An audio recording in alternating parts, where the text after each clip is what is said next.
Hi, everybody. It's 3 o'clock, so it's a good time to start with our product update of this quarter. Welcome, thank you for attending, and let's dive straight in.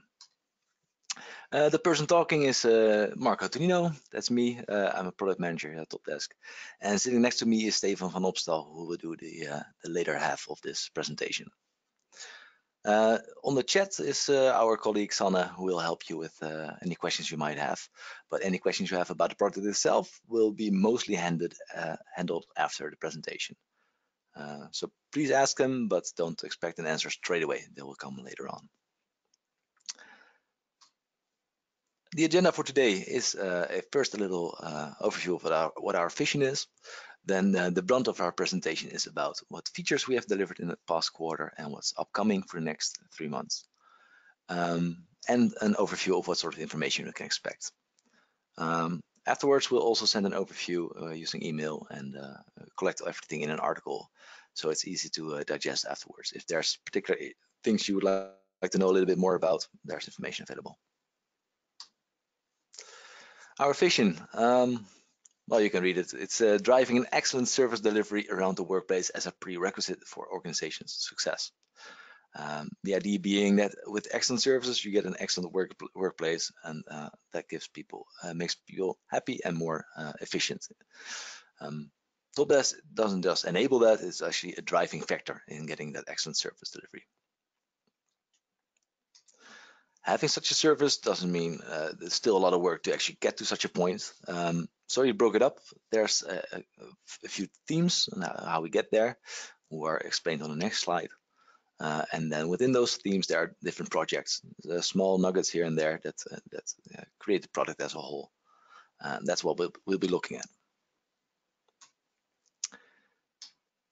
So the key ingredients or themes are standard and simple, collaboration, and best of breed. Standard and simple is very much about our software being easy and quick to use. We are a standardized tool, which means we are you can buy TOPdesk, change settings, but make it fit to your organization, but it's not bespoke work necessarily. It means that there's a lot of effort and attention to making it user-friendly and intuitive. Collaboration is very much about seamless collaboration between the different departments, end user, operator, but also organizations outside of your organizational boundaries. And best of breed is, TOPdesk is a best of breed solution, which means we focus very much on enterprise service management. But within your organization, you will have a lot more tooling than just an ESM tool. And those need to relate to one another to offer a full suite of solutions. I will deal with the standard and simple part of this presentation, and later on we'll look at collaboration and best of breed with Stefan.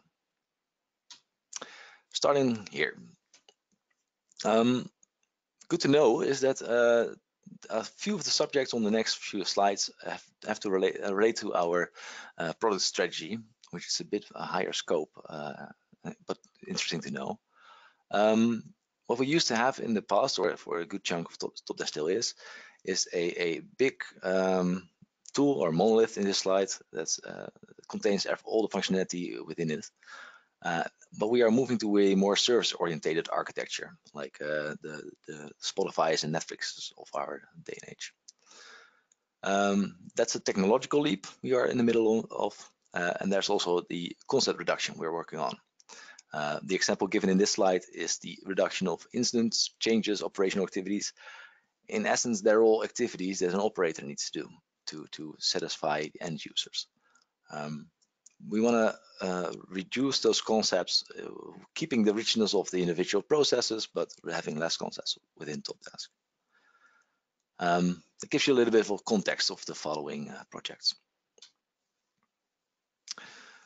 Because one such consequence is that our new functionalities are often built within a service-oriented manner, which means that the monolith, so to say, doesn't contain those functionalities. They're independent of it.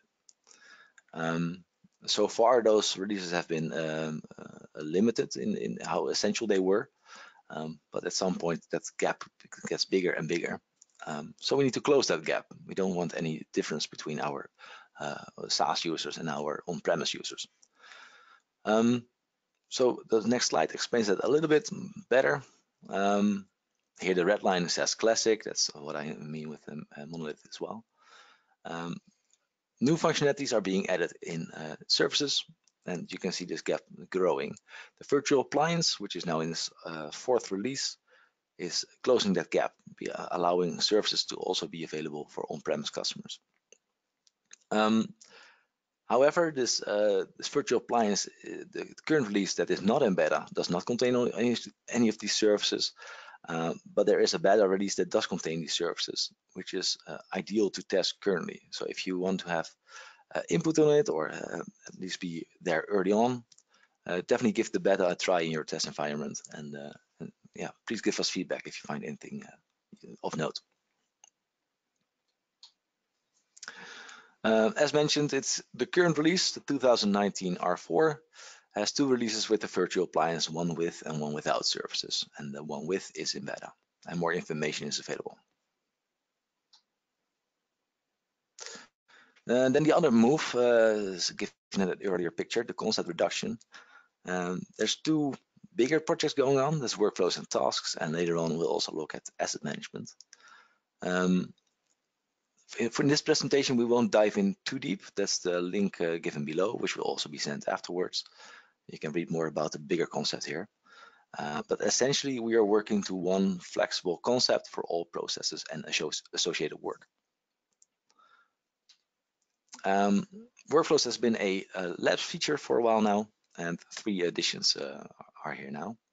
The first one being that you can now activate or deactivate your workflow. It's a toggle that makes your workflow template available when you are satisfied with it. And it looks something like this. Those familiar with workflows might recognize this interface. This is where you set up your template. Before you apply your workflow, you can prepare ahead of time how you want your process to look like. But that might not be something you want to put live straight away.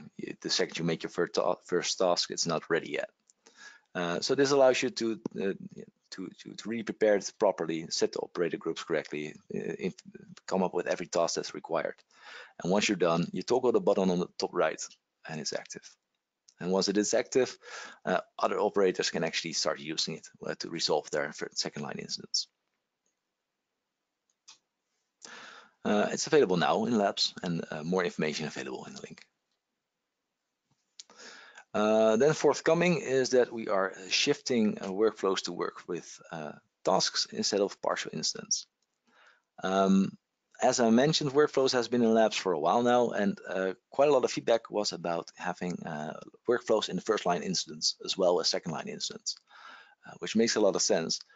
But partial incidents have always been a second line incident functionality. In addition to that, there's other limitations that really make it better for us to move to a new system, tasks, which is more oriented towards the future, long term. What that would look like, if initially it has functionality like this. You can set the name of the task, the status of it, the operator, and an extensive description of what you're dealing with. So there's a new interface which is immediately mobile friendly. That's why we're showing the mobile here. Of course, it also works on desktop. And it's going to be released in November. Current users of workflows in Lapse will notice this change because they are currently relying on partial instance. But rest assured, no data gets lost. Partial instance return to their independent tab on the second line incident. So any partial instance you create now will remain. There's no, we don't lose data in this transition. Then also forthcoming, and as mentioned, a lot of feedback was about having workflows on the first line. We're making that available, and that depends on the previous slide that we need to move to tasks instead of partial instance. And once we do, we introduce workflows to the first line as well. And the release is slightly after the other one, which makes sense. Still in Lapse for now, and once these things are in place, then we want to move out of Lapse, and I expect that to be included in the next presentation, next quarterly update.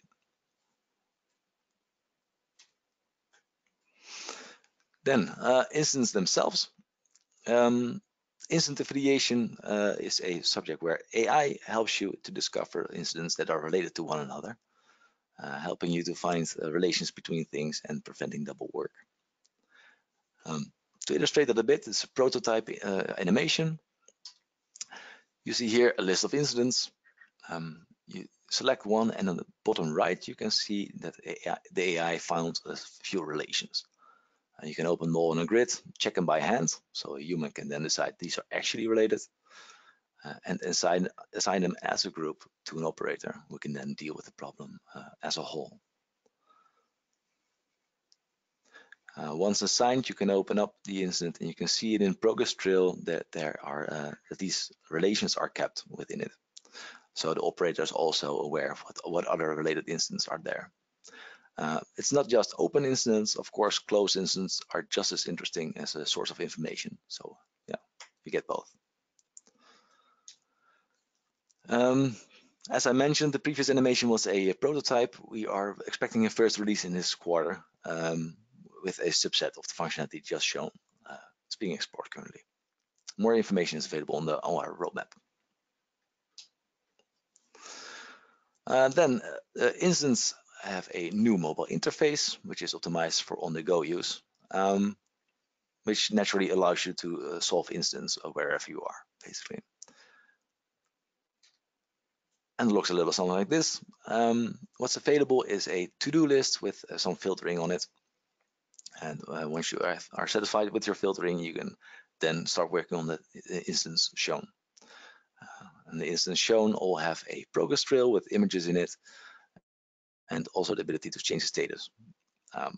There will be more functionality in the future, but for now, this is already the use case for being on the move, doing your work, reporting it, and closing the task is already covered. This is currently being tested by a selected number of customers, with a wider release expected in the first quarter of next year. And again, more information is here. That was the part about tasks and workflows. Then another concept we are reducing is assets, where we end up with one flexible concept to represent every resource in your organization. Again, this is a broader subject, so there's an article you can read in the link that explains the concept behind it. Here we're just looking at the recent updates to this concept. Because what's been introduced for asset management, we now have the opportunity to format an email that you might want to send from an asset. Let's take a look how it looks. You can go to the asset designer, and at the top left, you can find the actions that relate to assets. There you can create one, pick whichever asset it applies to, and then create your action. In this case, the email.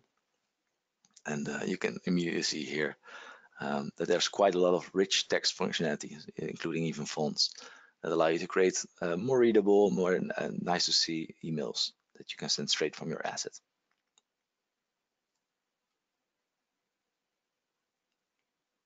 So,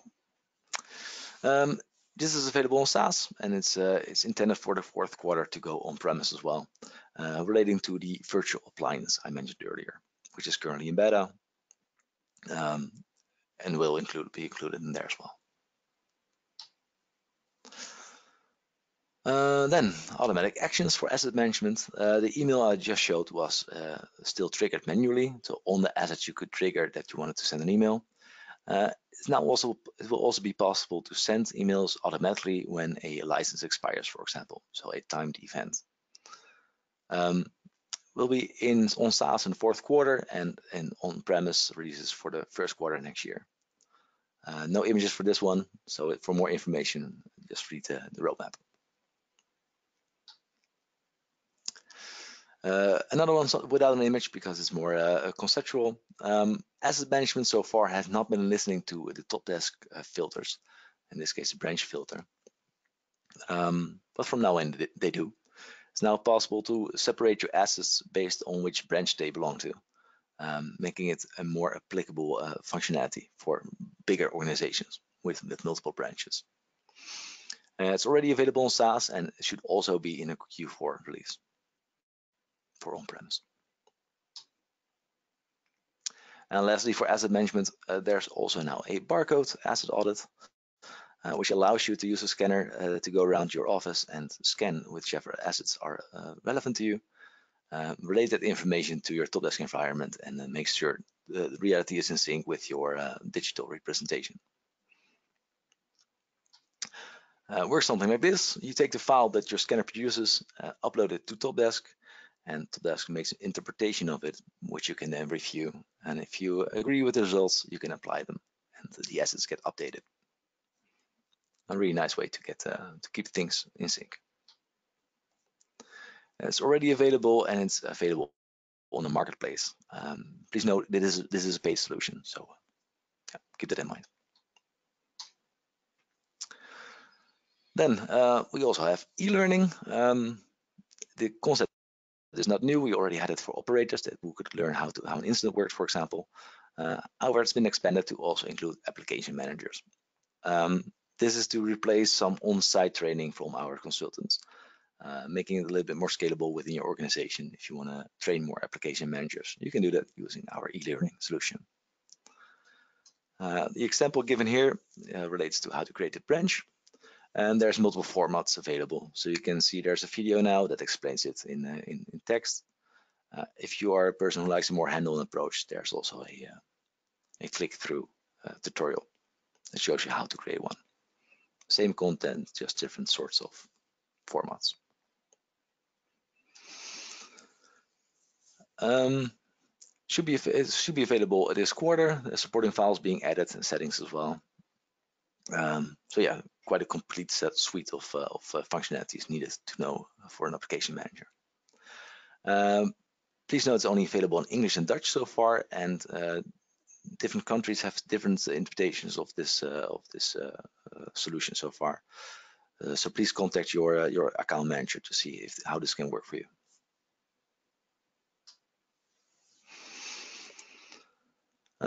Finally, for the standard and simple part of this presentation, we are working on making our self-service portal WCAG 2.1 compliant. For those not familiar with the subject, accessibility is really about making TOPdesk available to everybody, not just those able-bodied, so to say. This topic is also associated with the blind, for example. Blind people should also be able to use any tooling or any services you provide. These improvements are continuous. It's not a project you can just wrap up, basically. We try to make accessibility a standard within our TOPdesk, but there are some parts of TOPdesk need to be reviewed and improved to ensure a full flow that we can call accessible. So that's happening this quarter and will be continuing throughout the next year. That wraps up this part, so I hand it over to my colleague Stefan. Maybe a slight delay.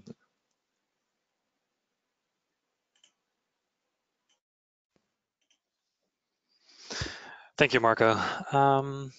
As he said, I will take over the rest of this webinar. I will talk about the collaboration theme, the best of breed theme, and also at the end we have some notifications we like to share with you. But let's start with the collaboration theme. As TOPdesk, we think or we believe that to be able to deliver excellent services, nowadays you are reliant on people around you. So this can be your end users, which you have to collaborate with. This can be departments within the organization, for instance, HR, FM, or IT. But it can also be organizations outside of your own boundaries, for instance, your suppliers or your managed service providers. On all these levels, I'm going to go through the functionalities we created for these three levels, starting with the end user collaboration. This is where shared and subscribe as a functionality comes into play, where your customers are able in the self-service portal to share incidents with each other. This functionality has already been released quite some while ago, and a contact person in the self-service portal has the ability to share a call with his colleague through an interface. But depending on your organization, for instance, if you share calls or have a self-service portal or your support your colleagues internally, the availability of all the branches is possible and necessary. But maybe as an MSP supporting multiple customers in your self-service portal, you want to be able to filter these branches out so that the customer can only see his contact persons within his own organization. So this is where this next functionality comes up. So how it used to be, opening a ticket and be able to share a call. When typing in a name in the share pop-up, you would be able to see all the different contact persons from all the different branches, and able to share these tickets to all these colleagues. So now we created a setting in the call management settings under the General tab. You now have the ability to set the limitation to only show contact persons within the same branch you are logged into. So we would now look back in the same interface. When now sharing and typing in names, TOPdesk would filter out all the contact persons that are not a part of your own branch. This is the ability is for branches, but also the sub-branches linked to this head branch. This functionality is available for SaaS, and if you want to know more information, you can click on the links below. Then another way for customers or end users to collaborate with each other is through the public forums. This is a functionality that's coming up, so it's not yet available. When sharing tickets or handling tickets through the self-service portal, there are organizations that, for instance, municipalities or universities, well, they support different kinds of users, the students and maybe the citizens. And those, well, I can understand that you wouldn't create an account for every citizen that there is in your municipality. So the availability of having a form and still supporting these customers is what this functionality is about. So you have the ability to, with a few lines of code, publish this particular form on your internet or intranet site, where still these customers can log a call into your TOPdesk without having to log in into the self-service portal. After registering the call in the backend, of course, a call is being created, linked to a unregistered caller. We store the name of the person, we store the email address and the message that the person has typed. With the email address, you're still able to, with the events and actions, contact this particular person. We hope to release this functionality in the upcoming quarter, so this quarter, and there will be a Lapse feature to be committed. Then the next level of collaboration, the collaboration within your organization, between departments. And this is where the Kanban board comes into play, which is an agile way of working together with your operators or teams. Again, the Kanban board is a functionality that already has been released. And with the Kanban board, operators are able to see the tasks that they need to handle. So you have the different swimming lanes where you see what is coming up, what is already picked up, and what's already done. With the functionality, we were only able to, or the current version, we were only able to show one particular operator group. But with agile working, with collaboration with different departments, different teams, the ability to have a broader view of other operator groups was necessary. And this was one of the features that was requested the most. So we created this. So now in the Kanban board, you have the ability to select multiple operator groups to be able to show also the work of these other operator groups in your overview.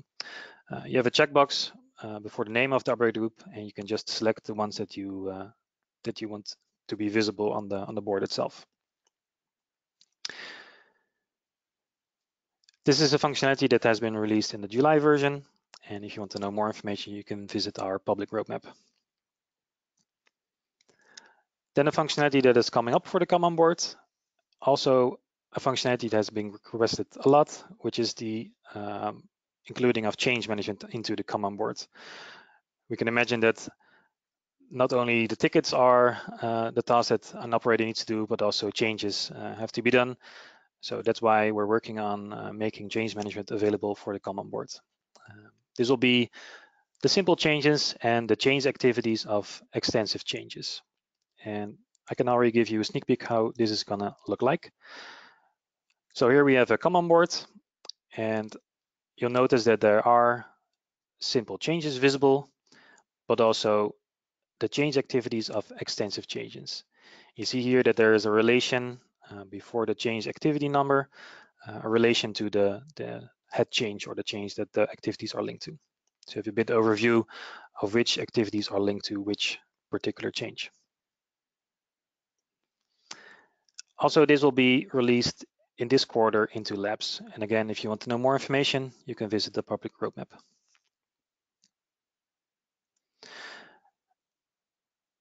As a manager having to process all these incoming tickets, it can be a daring task to make sure that the assignment of the tickets goes the way it should be based on the time that an operator has or his specialty, or well, it can be a daring task. So this is where a feature that's coming up comes into play, the automatic ticket assignment, which is still something that's in development. This is our way to help you dispatch first-line tickets among the available members of an operator group. Unfortunately, we don't have something to show for yet, but I can explain a little bit how this is going to work. So we have an operator group with, let's say 3 operators, and there is only 2 operators at the moment available for picking up tickets. With the automatic ticket assignment, once it's turned on, it will be deploying, detect, or assigning tickets evenly across the available operator groups or operators within the group. Once the 3rd operator is available, then this operator will also be taken into account. And again, the tickets coming in will be evenly assigned to these operators. This is functionality that also will be released, or the first release will be this quarter, and also is a Lapse feature. Then the collaboration between multiple organizations. Like we said, nowadays services are being outsourced to managed service providers or suppliers. This is also an important part where having service delivery success, you're reliant on the success of all these other parties, where close correlation is really key. Well, we've been working on the collaboration platform for quite a while now, and I'm happy to say that hopefully by the end of this month, the collaboration platform will be released out of Lapse into the standard of TOPdesk. Well, the collaboration platform is a functionality where you can connect your own TOPdesk to another TOPdesk of your supplier, for instance, or as a supplier to your customer, where ticket sharing is being made easy by just sending a invitation code to the other party, and by that other party accepting this invitation code, you have a connection between your 2 TOPdesks, and you can start sharing tickets with each other. Like I said, hopefully by the end of October, this functionality will be released into the standard of TOPdesk. This is yet a SaaS-only functionality. The upcoming months, we will be working on making sure that this functionality is also available for other data centers, because as of now, it was only available for the NL3 data center. So hopefully by the end of the year, every SaaS customer can enjoy this functionality. And hopefully by the beginning of next year, also the virtual appliance will be linked to the collaboration platform, and on-premise customers can enjoy this functionality. Well, to help this collaboration between organizations, the past month we improved some of the functionalities within the collaboration platform, making the usability and the message sharing better for our customers. We make it possible to, for instance, when you receive a reply of your supplier, the possibility to update your ticket and create a standard or set a standard status, so you know that your customer or your supplier has replied on your question, so your operators can pick up this task again. Another functionality that was highly requested was the sharing of the different reference numbers between the two involved parties. So once you share a ticket with your supplier, automatically within the incident created on the other side, your ticket number will be shown in the request field, and the other way around, once the ticket on the other side is received and has been created, at the same time, you as the requestee will also get the reference number of the other top desk. So you know when communicating which ticket you're talking about. These functionalities are already available for our SaaS customers. And if you want to know more information, you can visit our collaboration platform page. Then the best of breed theme. Like Marco already explained, well, we have a best of breed approach instead of a best of suite approach, which means that we focus on service management. That is our core. That's where we're good at. We noticed that, well, TOPdesk in an environment comes along and a lot of integrations are being built upon TOPdesk, or other applications are linked to TOPdesk. So we want to make this as easy as possible for our customers, but also for our partners that want to team up with us. So this is where our marketplace comes into play, and also where our APIs come into play. Recently, we made some changes to the incident API, where now you have the ability to link service level agreements to an incident, which makes sure that, yeah, well, of course, the collect service level agreement is linked, but also, more importantly, that the right target date and the right priority are being set into this incident. This functionality, it says here Q4, but I think it's already available for our customers to use. Then what's coming up is well, the ability to create API calls on our knowledge base.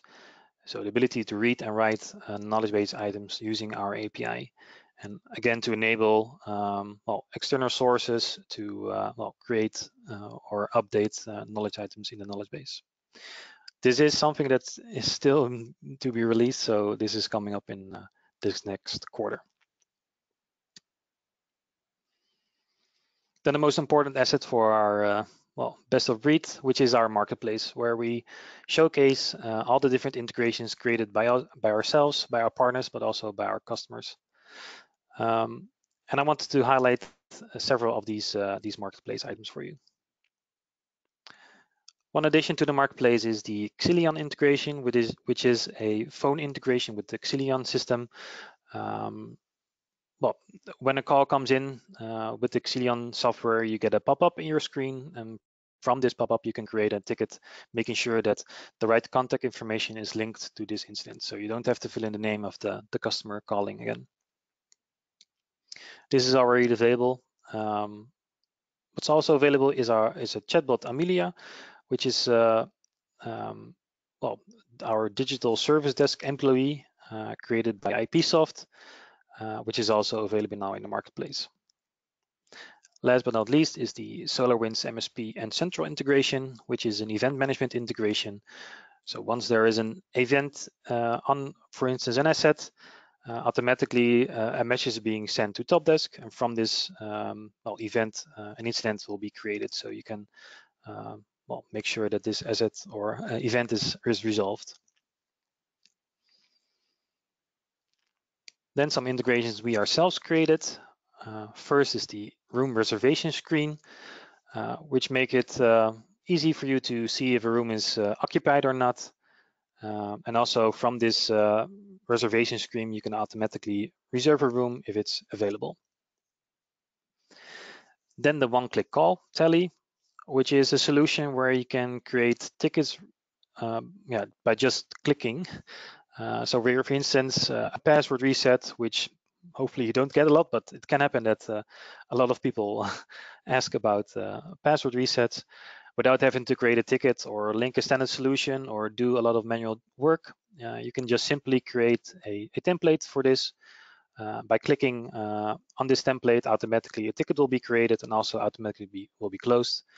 So you did register the job, and afterwards in your report you see how much work this takes, so you can act upon it. And one that was already mentioned by my colleague Marco is the asset audit, where, well, with the scanner information you can update your scene to be quickly and easily. Then we're already at the last part of this webinar. Like I said, we wanted to highlight some notifications to you, stuff that's good to know. Well, recently, our SaaS customers experience poor reliability and performance issues. And we just wanted to say that we're taking this seriously, and we're taking the necessary steps to prevent this in the future. Already in the back, a lot of development teams are working hardly to increase the performance and increase the reliability of our system. This is also a link to what Marco mentioned in the beginning of this webinar, where we're working towards creating this working towards this service-oriented architecture, which nowadays or sometimes we can run into some problems. This is something that's ongoing, so we're on top of this. And if you want to know more information, you can visit our status update page. Then something that was already mentioned in the previous webinar, we're ending the support for Internet Explorer 11. Quite a while ago, Microsoft has stopped improving and fixing or fixing the security bugs in this web browser. And for us to better, or for you to have a better experience, we as well are gonna stop supporting this particular web browser. This is bound to be happening somewhere next year. We have not yet determined a real date yet. We did create a web page where you can find all the details, which is stated below. So if you want to know more information, you can visit this page. Then lastly, also due to this architectural direction that we're taking and making sure that we can speed up this development, we postponed one of our projects, which is the end user feedback, which was an API where you can set the feedback on an incident without having to log in. And yeah, unfortunately, we put this one in the fridge, hopefully to be continued somewhere next year. So this was it for this webinar. Was maybe a lot of information, like Marco said. Afterwards, we'll provide you with the recordings. We will create a blog page where you can find all the different topics, and you can click on the links to find out more information if there's something that is interesting for you. One of the information sharing parts that we have is our roadmap, which you can find the upcoming functionalities. If you want to have feedback, or if you want particular features that we're not working on, then use our tip platform. If you want one of the integrations mentioned, or you're curious about other integrations we provide, then visit our marketplace. And of course, the release notes and the update blog is also interesting to follow to make sure that you're on top of the release of functionalities. Make sure that you also visit our webinar page, because this is not the only webinar we're hosting. There are more webinars coming up, so be sure to check that out. This was it. We want to thank you for your attention, and hopefully we'll see you at the next quarterly update for more features coming up.